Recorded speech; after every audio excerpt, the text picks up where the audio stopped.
Irmãs queridas, irmãos queridos, eu vos saúdo em nome de nosso Senhor Jesus.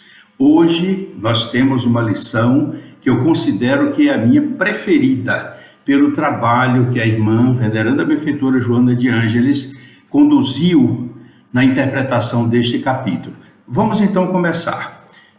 O item Infortúnios Ocultos. Os infortúnios ocultos está aqui no livro Jesus o Evangelho, à luz da psicologia profunda, na página 111. De onde foi que ela tirou isso? Vocês já sabem, mas eu gosto sempre de relembrar para aqueles irmãos novos que se acessam, se inscrevem em nosso canal. A veneranda benfeitora Joana de Ângeles comenta neste livro, Jesus o Evangelho, à luz da psicologia profunda, cada capítulo do Evangelho segundo o Espiritismo. Ela comenta e atualiza o pensamento de Jesus, interpreta com fidelidade, ilumina o nosso entendimento. Em alguns capítulos, ela divide em duas oportunidades de estudo. Neste, de que eu mais gosto, mais admiro, mais me toca, porque é um ensinamento profundo que ela divide em três partes. Na primeira parte, ela aborda os itens 2 e 4, com o título que nós vamos estudar hoje, os infortúnios ocultos. Depois, na próxima semana, ela vai abordar os itens 1 e 11, a beneficência. E por último, nessa trilogia de estudo, ela vai estudar os livros, observar os itens 5 e 17 com o título A Piedade. E aí vocês perguntam, mas Ari, por que você se entusiasmou tanto por esse capítulo? Porque me esclareceu, me inundou de luz para sentir o trabalho que Jesus realizava. Neste primeiro, ela procura nos orientar. Reparem que o título do capítulo é Não saiba a vossa mão esquerda o que dê a vossa mão direita. Então, tranquilidade, segurança, sem alarde. O primeiro passo, buscar os infortúnios das outras pessoas. Claro, quando a gente vê uma pessoa chorando, uma pessoa com uma ferida, às vezes perdeu um parente, e claro, nós observamos pela fisionomia, é claro, o sofrimento de que essa pessoa se reveste. Mas acontece que a veneranda benfeitora Joana de Ângeles nos chama para este título, os infortúnios ocultos, aqueles que não são vistos, aqueles que não são audíveis, aqueles que estão internos no coração, na alma da pessoa com quem nós estamos nos encontrando. Então ela nos inspira primeiro a identificar os infortúnios ocultos. Depois, no outro capítulo, ela aborda a beneficência.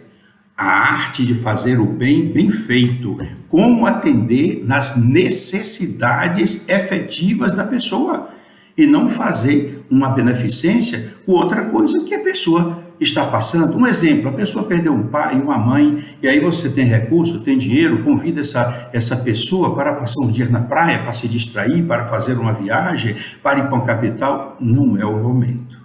Então é preciso oferecer, a beneficência é a arte de fazer o bem bem feito, oferecer o que a pessoa que está com infortúnio oculto efetivamente está precisando, não outra coisa.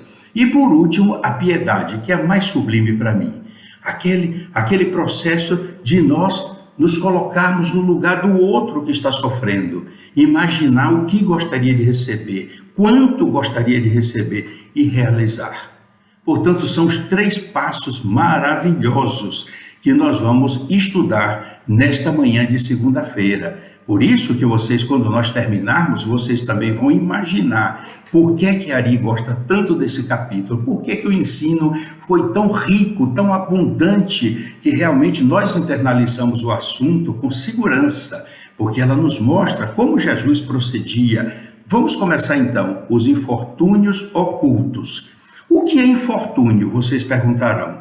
Segundo o dicionário, não o do Aurélio, mas o Wise, que eu gosto, tem muito mais verbetes, ele identifica que o infortúnio é uma adversidade, é um acontecimento ou fato infeliz que sucede a alguém ou a um grupo de pessoas, é uma desgraça que acontece e aquilo está internamente fazendo chorar o coração, fazendo doer a alma, e nós precisamos perceber, despertando a nossa sensibilidade. Os infortúnios ocultos são aqueles infortúnios que não são percebidos. Minha mãe me contava uma história muito interessante, a história de um palhaço do circo, que era a atração principal desses circos do interior. Mas, numa viagem de uma cidade para outra, um dos caminhões que ele estava com a esposa e 3 filhos virou e a esposa faleceu, os 3 filhos também faleceram. Então ele chegou na cidade, o coração rasgado de dor, a alma chorava. E o dono do circo falou para ele que o circo estava precisando de recursos, de dinheiro, que aquela cidade estava já aguardando com ansiedade há muitos dias. O curso, o espetáculo do palhaço era o que mais atraía, o povo ria demais. Ele realmente era um palhaço maravilhoso. E ele não queria, mas como o dono estava numa situação preocupado com as despesas, o palhaço procurou, entendeu, descobriu o infortúnio oculto daquele coração. Não era um mercantilista, mas ele tinha empregados para prestar conta, fornecedores para pagar também. Então o palhaço aceitou. E de noite foi um espetáculo, sucesso. O palhaço fazia, todo mundo ria, as crianças gargalhavam, os adultos também, os idosos. Quando terminou, ele foi aplaudido, ovacionado de pé. Então todos saíram, ele foi lá para o camarim dele e lá ele escutava ainda o alvoroço, a algaravia do povo e ele dizia, todos estão chorando, todos estão sorrindo, mas o meu coração está em lágrimas. Então ele não procurou transmitir o processo da doença dele, os infortúnios dele, porque naturalmente prejudicaria o espetáculo, mas ele não encontrou ninguém que acalentasse o sofrimento dele. Isso na vida acontece com muita gente. A história desse palhaço me acompanha há muito tempo, por isso que eu procuro sempre sorrir diante da adversidade. Eu tenho fé e confiança que tudo que Deus nos proporciona a cada dia é sempre para melhor. Devemos observar as oportunidades de crescimento espiritual e entender que as provações são necessárias para o aferimento ou aferir a nossa condição, a nossa capacidade de aceitar novas missões. Portanto, continuar sereno, tranquilo, sem procurar fazer uma fisionomia de sofredor para poder tentar obter o auxílio, o consolo, o colo de outras pessoas, mas confiar no nosso Mestre, que nos ampara, sabe de que nós precisamos e nos proporciona na hora certa o alívio necessário, desde que nos enderecemos a Ele através da prece sincera e singela, como nós temos feito sempre e alcançamos essa oportunidade. Vamos então agora contar para vocês uma história muito significativa. Essa é de Mao Ata-an. Tem o título Os Sons da Floresta. Havia um rei que já estava muito idoso e já pensando na sua substituição e continuidade do seu reinado, que era um reinado de paz, de harmonia, de progresso e felicidade de todos os súditos que amavam ele. Ele então, como sabia que o seu substituto para dar continuidade era o seu filho mais velho, mas ainda era muito dedicado às brincadeiras, às coisas, não tinha aquela serenidade nem o respeito necessário ainda para se conduzir como rei. Então ele pediu a um grande mestre nas montanhas que preparasse o seu filho, o príncipe, para a devida sucessão quando tal ocorresse. Quando o príncipe chegou ao templo, o mestre imediatamente o mandou sozinho para a floresta. Vá, meu filho, para a floresta, e você voltará um ano depois, relacionando todos os sons que você vai ouvir na floresta. Um ano depois, retornou ao templo o príncipe. Sentou-se, esperou o mestre terminar suas orações, como ele estava na posição de lótus, orando. Ele disse, mestre, com alegria, eu ouvi o canto dos pássaros, o roçar das folhas, o zumbido das abelhas, o grito dos trovões, na noite escura de tempestade, a corrida dos elefantes e o som de um tigre faminto na floresta. O mestre, então, calmamente, pediu ao príncipe que voltasse novamente para a floresta por mais 6 meses, para ouvir tudo o que mais fosse possível. Tudo! sons que as outras pessoas não ouviriam, que ele procurasse ouvir. Apesar de aborrecido, era um príncipe, o príncipe obedeceu à ordem do mestre, resmungando. Olha, eu já ouvi tudo, dizia com ele mesmo, não na frente do mestre, eu já ouvi tudo, o que é que eu vou fazer mais nessa floresta? Durante 2 meses, ainda chateado, revoltado, sozinho na floresta, ele não conseguia distinguir nada de novo. Então, certa manhã, começou a distinguir sons vagos, diferentes de tudo que ouvira antes. Quanto mais atenção ele prestava, mais claros os sons se tornavam. Uma sensação de encantamento tomou conta do príncipe, uma alegria no coração intensa, uma coisa suave o envolvia.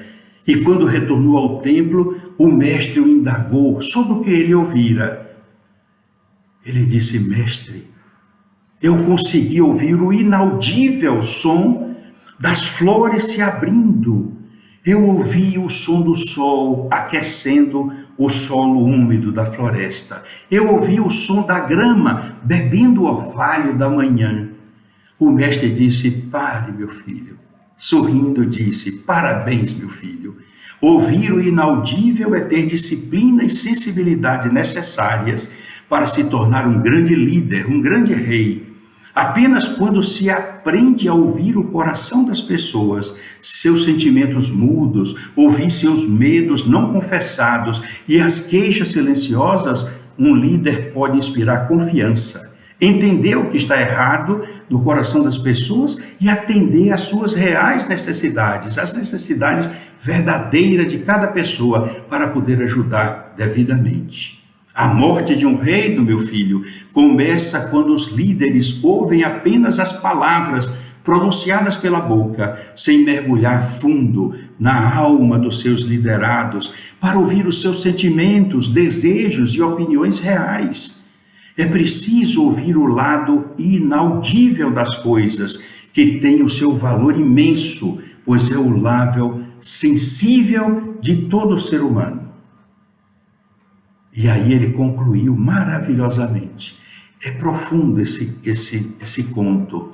É preciso lembrar, meu príncipe, que atrás das máquinas sempre existem 2 olhos. E atrás dos 2 olhos existe um ser humano, movido por um coração sensível.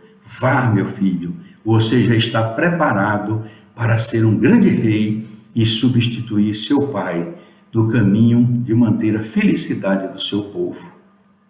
Por isso que nós vamos ver hoje, através dessa história, a importância de nós auscultarmos os infortúnios ocultos das pessoas com quem convivemos, as pessoas com quem estamos na escola, no trabalho, na casa espírita, na sua igreja, onde você estiver. O assunto de hoje começa com o Evangelho segundo o Espiritismo, no capítulo 13, do item 2. E aqui tem uma parte maravilhosa de Jesus com Mateus. Vocês vão ver quantos ensinamentos a veneranda de Ângeles nos identificou. E claro que também alguns que a professora Amélia Rodrigues também já nos esclareceu em outra oportunidade. Tendo Jesus descido do monte, era do monte onde ele declamou o maior poema de todos os tempos, o Sermão da Montanha. Foi de lá. Tendo Jesus descido do monte, grande multidão o seguiu. Ao mesmo tempo, um leproso veio ao seu encontro e o adorou, dizendo: Senhor, se quiseres, poderás curar-me. Jesus, estendendo a mão, o tocou e disse: quero, fica curado. No mesmo instante, desapareceu a lepra. Disse-lhe então Jesus: abstente de falar disto a quem quer que seja, mas vai mostrar-te aos sacerdotes e oferece o dom prescrito por Moisés, a fim de que lhes sirva de prova. Isso está em Mateus, no capítulo 8, versículos de 1 a 4. Mas vamos observar aqui. Ele pediu primeiro que o homem não alardasse aquilo que ele fez. Não estava o momento. Jesus estava ensinando as lições, acabava de declamar um poema mais lindo e perfumado que o mundo já havia ouvido e assistido, o Sermão da Montanha. Então ele precisava ensinar mais coisas e não apenas curar corpos. Curar a alma era o principal objetivo do mestre, iluminar consciências também. Por isso que ele disse: abstenha-te de falar disto a quem quer que seja, mas vai mostrar-te aos sacerdotes. Agora vem. Jesus enveredou pela área do direito. O homem era um leproso. Eu já falei, vocês já sabem, a professora Amélia Rodrigues descreveu isso, que todas aquelas pessoas que tinham lepra eram consideradas castigadas por Deus. Os seus nomes nas sinagogas, porque não tinha registro civil hoje, certidão de nascimento, certidão de casamento, não. Todas as sinagogas tinham um livro chamado Livro dos Vivos, com o nome de todas as pessoas que compunham a comunidade, que frequentavam a sinagoga. Os nomes dos homens, que eram os componentes. Isso nós já falamos, porque os judeus observavam as mulheres e as crianças. Em outra oportunidade eu voltarei, mas era somente os homens. Então estava ali chamado Livro dos Vivos. Quando a pessoa tinha alguma identificação de pele que eles não conheciam de medicina, a suspeita de lepra era grande e o medo de ser contagiado fazia com que ele fosse expulsado da comunidade, ia para lugares afastados, tipo Vale dos Leprosos, e ali ficavam com um pano branco gritando: Lázaro, Lázaro, Lazarento, porque as pessoas não podiam chegar perto dele. E ele tinha consciência disso, porque a lei dizia que se ele se aproximasse menos do que 3 metros, a pessoa, com medo de pegar a lepra, podia apedrejá-lo. Então eles preservavam o instinto de sobrevivência. De sorte que ele teve o seu nome riscado dos vivos. Riscado dos vivos é decretada a morte civil pela legislação judaica. E ele então é separado de todos da família. É uma pessoa, vamos dizer, morreu. A morte civil é decretada, então acabou, ele não existe mais. Todos o seu patrimônio é passado para o filho mais velho, e às vezes a viúva fica sem condições de sustentabilidade se o filho não quiser ajudá-la, sustentá-la, as crianças também. Então, o que foi que ele fez? Jesus deu orientação, porque Jesus escutava, percebia os infortúnios ocultos de cada um. Esse homem queria voltar para a família. Esse homem queria cuidar dos seus filhos, era o que mais tocava o coração dele, ele chorava por dentro a falta da sua família. E então Jesus deu orientação: vai mostrar-te aos sacerdotes, olha, eu estou curado, né? E oferece o dom prescrito por Moisés, a fim de que ele sirva de prova. Oferecer um animal, um bicho, os mais que tinham mais poder de aquisição, era um carneiro, uma ovelha, mas às vezes um pombo, uma coisa, ele oferecia, servia de prova, é como se fosse ali uma taxa para pagar, e aí restituía a ele o nome aos vivos. Aí vocês perguntam: mas que coisa linda, como é que você aprendeu ali? A veneranda benfeitora Joana de Ângeles me ensinou tudo isso, e eu comprovei neste livro aqui, ó, que eu já falei para vocês aqui, ó, a lei de Moisés, a Torá, como fonte de direito. É um trabalho de dissertação de mestrado de uma doutora na Pontifícia Universidade Católica de São Paulo. Um trabalho maravilhoso que ela analisa todo o processo de direito, de justiça, como funcionava dentro dos judeus. E isso também está aqui registrado, esse procedimento, e que Jesus sabia. Por isso, Jesus orientou para que ele fosse apresentar-se ao sacerdote para mostrar examinado via cura. O nome dele voltará para o livro dos vivos, desde que ele obedecesse o que Moisés prescrevia na lei. Pagar uma taxa, os sacerdotes comprovavam daquele ritual estabelecido, servia de prova, e ele então voltaria e teria todos os seus direitos de volta.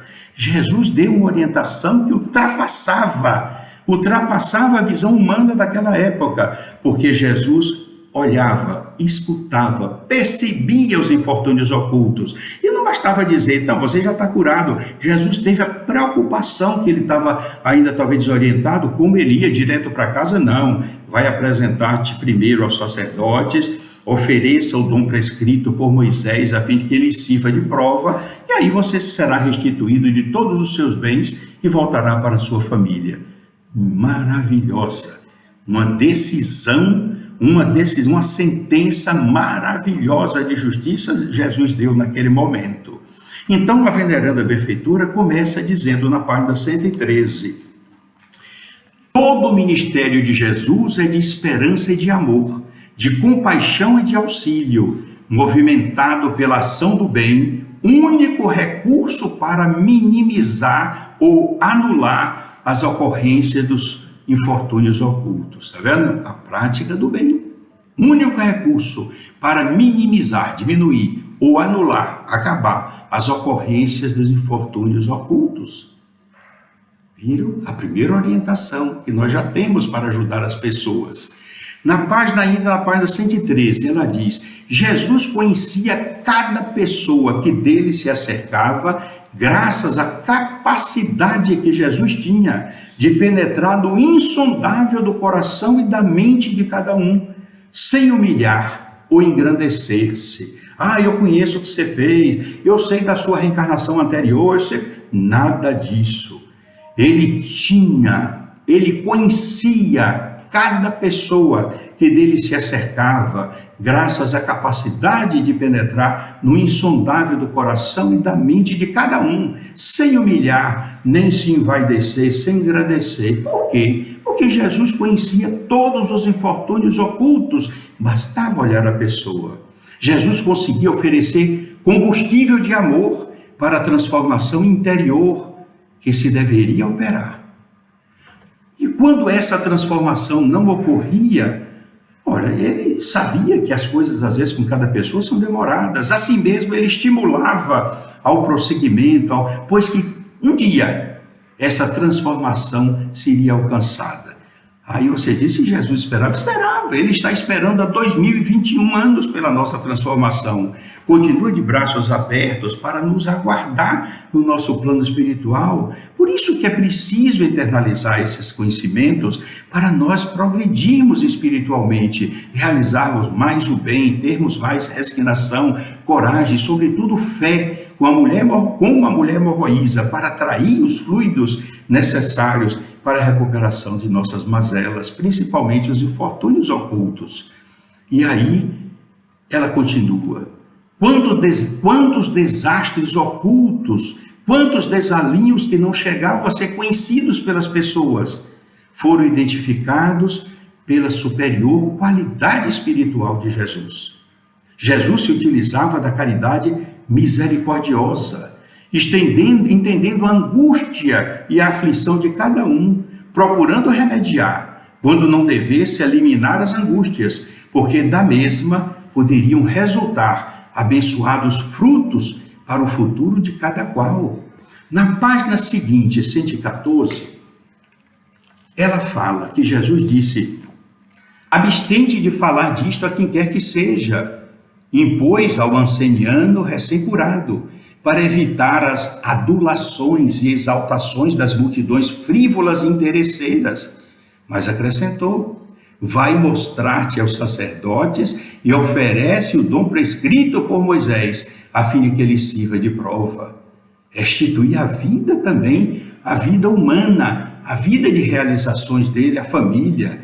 Isso é que é importante. Por isso que esse capítulo me fascina, as informações que estão interpretadas pela veneranda benfeitora Joana de Ângeles. Olha aqui de novo, na página agora 114, está aqui. Jesus não se opunha às prescrições, embora não lhes desse importância. No entanto, não criava embaraços ao comportamento da justiça humana, nem da sociedade de então, farisaica e formalista. Igualmente induzia ao respeito pelo que estava estabelecido, de modo que educasse o indivíduo para viver dignamente no grupamento social em que se encontrava.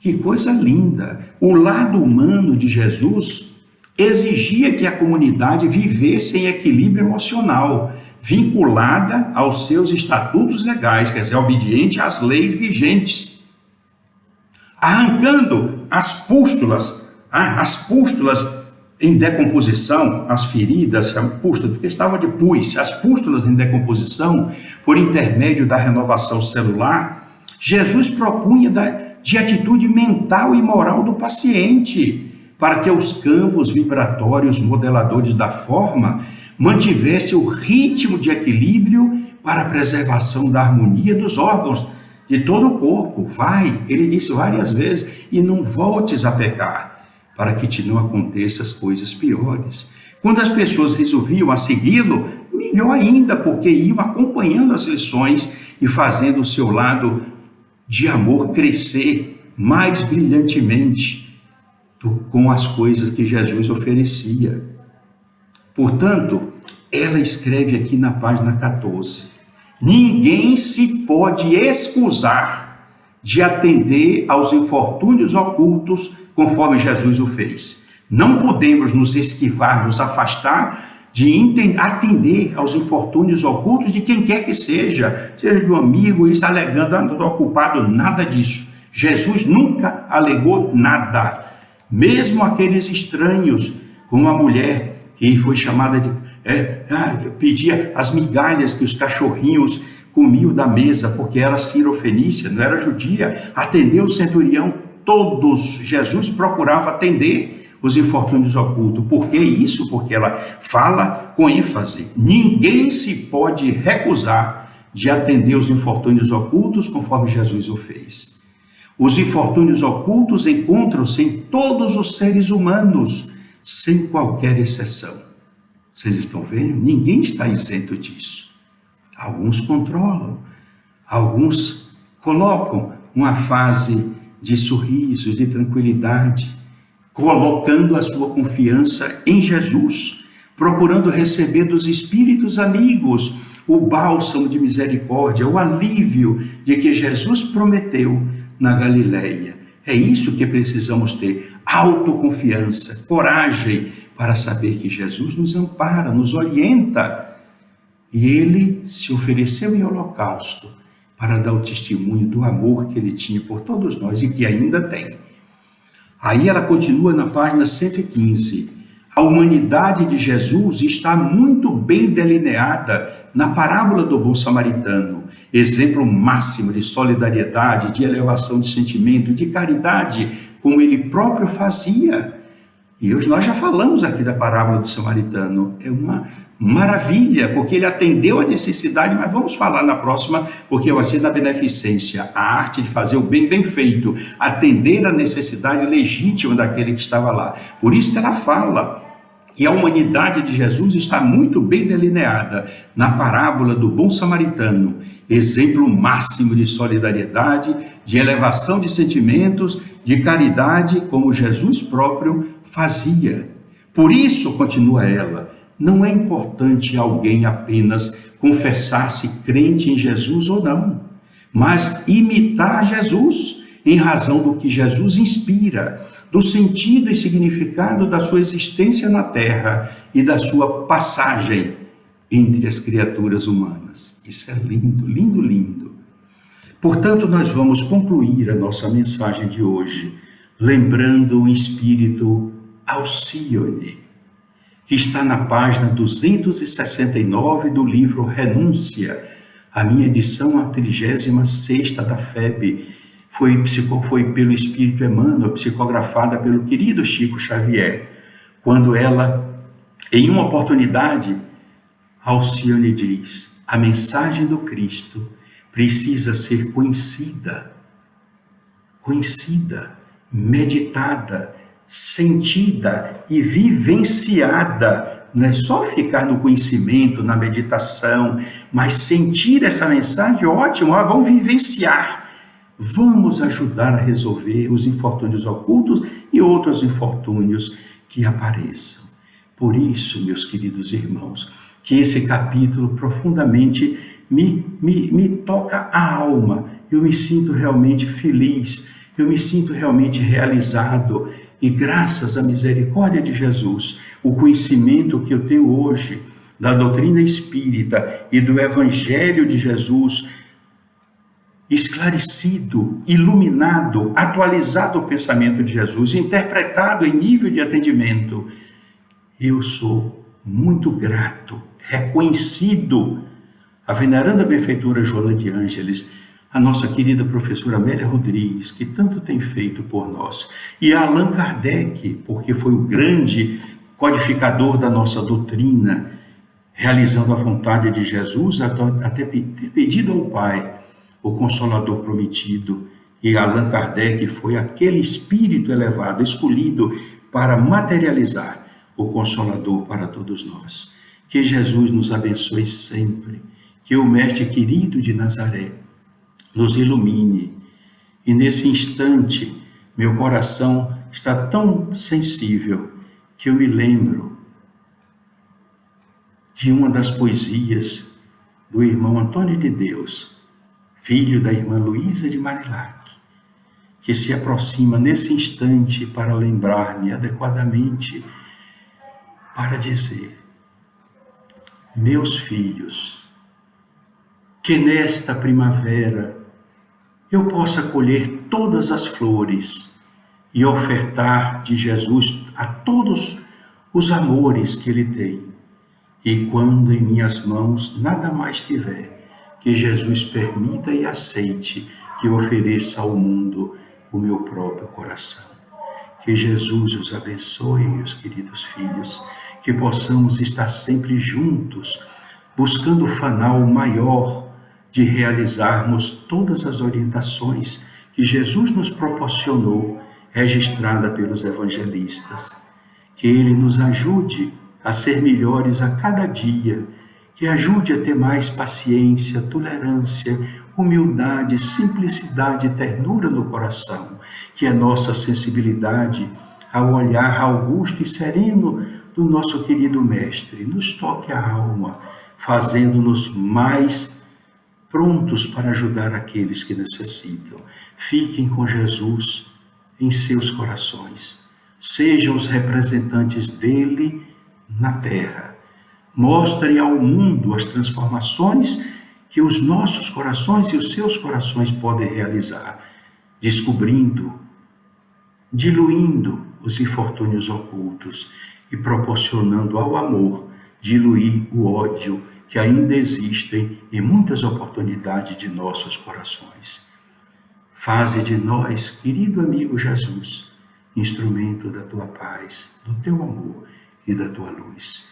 Jesus abençoe a todos vocês, meus queridos irmãos. É o desejo do nosso querido irmão Vicente de Paulo, aqui presente, e o desejo desta pequenina serva, Luísa de Marilac. Fiquem com Jesus, hoje e sempre. Deus os abençoe, meus queridos irmãos, minhas queridas irmãs. Que assim seja.